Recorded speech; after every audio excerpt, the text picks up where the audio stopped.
Assalamualaikum students. Today we will start new chapter or unit 4 fractions and decimals. We are starting new unit 4 fractions and decimal. After completing unit 3 in your copies, draw a title page for unit 4.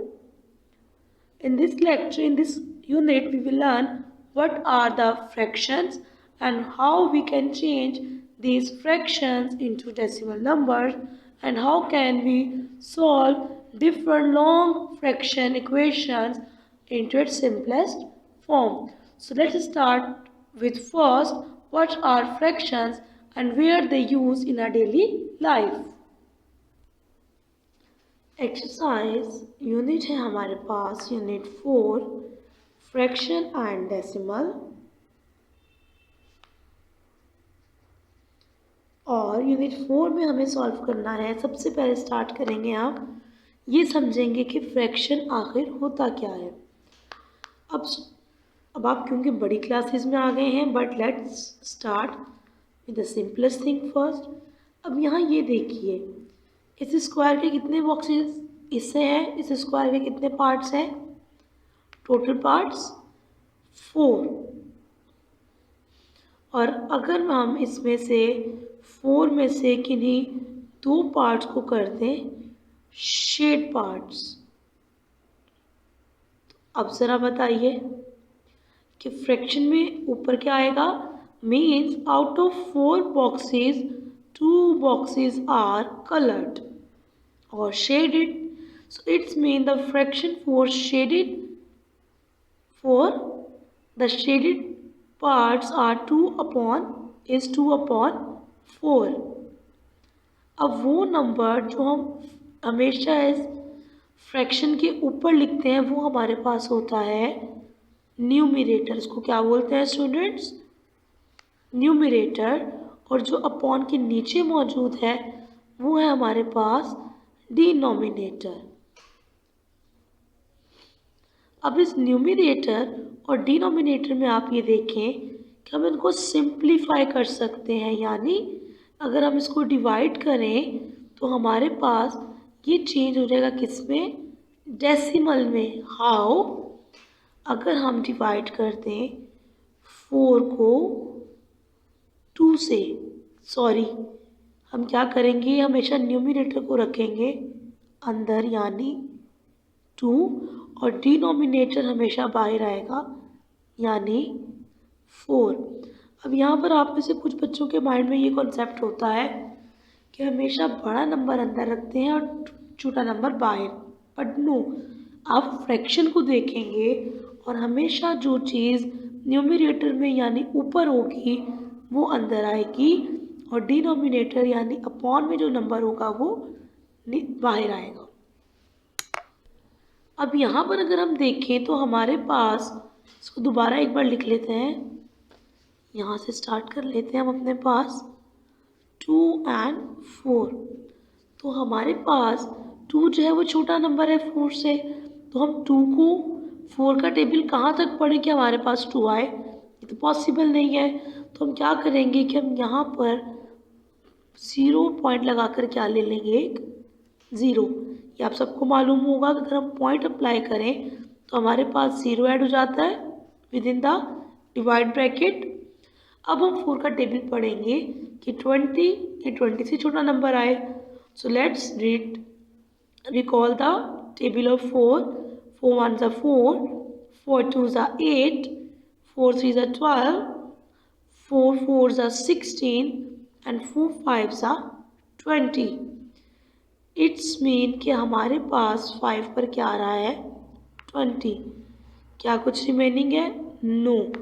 तो हमारे पास अब देखें यहाँ पे 2/4 change हो गया है decimal value में, और वो डेसिमल वैल्यू यानी पॉइंट वाली वैल्यू क्या आई है, 0.5।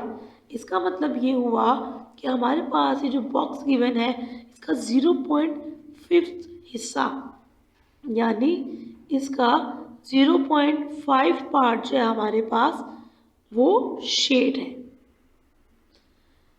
तो इस तरह से हम चेंज करते हैं डिफरेंट न्यूमरेटर को डिनोमिनेटर्स में।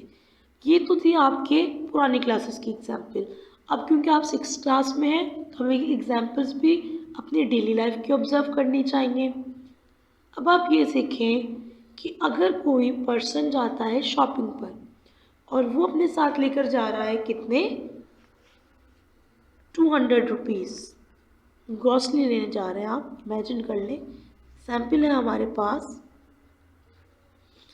कि द पर्सन हैव 200 रुपीज़।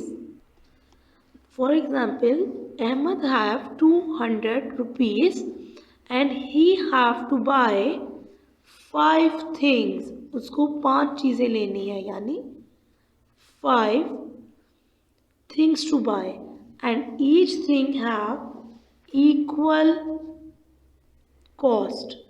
इसको 5 things buy करनी है and each thing cost equally. कीमत क्या है, पाँचों की एक जैसी है। तो बताएं कि एक चीज़ कितने रुपीज़ की आई उसके पास। So we will find such question by dividing 200 by 5।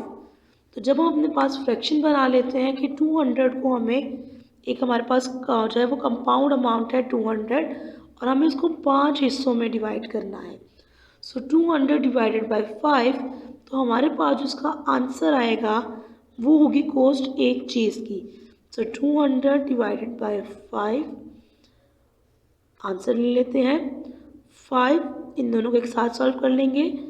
5 4 ज़ा 20 माइनस कुछ नहीं, यहाँ पर 0 रह गया है तो ये 0 नीचे आकर कहाँ चला जाएगा, यहाँ 4 के पास। तो यानी अगर हम 200 के 5 पार्ट्स करें तो हमारे पास एक पार्ट कितना आएगा 40 रुपीज़। तो फ्रैक्शन में हम क्या देख रहे हैं कि हम पार्ट्स बताते हैं किसी भी चीज़ के। So this is the way to divide anything in different parts. For example, आप पिज़्ज़ा के स्लाइसिस हैं, एक पिज़्ज़ा है और 8 पर्सन्स हैं, तो 1 पिज़्ज़ा के हमें कितने पीस करने पड़ेंगे, 1 पिज़्ज़ा और 8 person, we will divide it into 8 pieces, right. How did you know that? आपने भी फाइंड किया यूजिंग द फ्रैक्शन। तो अगर आपके पास 8 पिज़्ज़ाज हो और एक पिज़्ज़ा के आपके पास जो है वो, आप ये इमेजिन करें कि you have total 20 pieces of pizza and you have to distribute that 20 pieces of pizza in 4 persons. एक पर्सन के पास कितने जाएंगे? Definitely you will divide 8 by 4. The answer will be 2 pieces. So such kind of questions are part of fraction and decimal. Now what you have to do, open your copies, make a title page of this lecture, and where we will start this exercise from question number 1 in the next lecture. Till then, Allah Hafiz, and try to understand this fraction and the conversion of fraction form.